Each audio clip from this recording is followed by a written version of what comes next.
ఒక్క ఛాన్స్ అంటూ రాష్ట్రంలో బీసీల బతుకులు 20 ఏళ్లు వెనక్కి నెట్టిన రాయలసీమ ద్రోహి జగన్ అని రాష్ట్ర చేనేత శాఖ మంత్రి సవిత అన్నారు.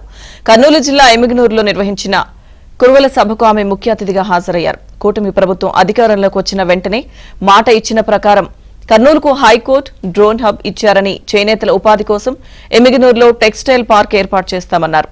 బీసీ బిడ్డలు చదువుల్లో బాగా రాణించి అన్ని రంగాల్లో దూసుకుని పోవాలని మంత్రి సవిత పిలుపునిచ్చారు.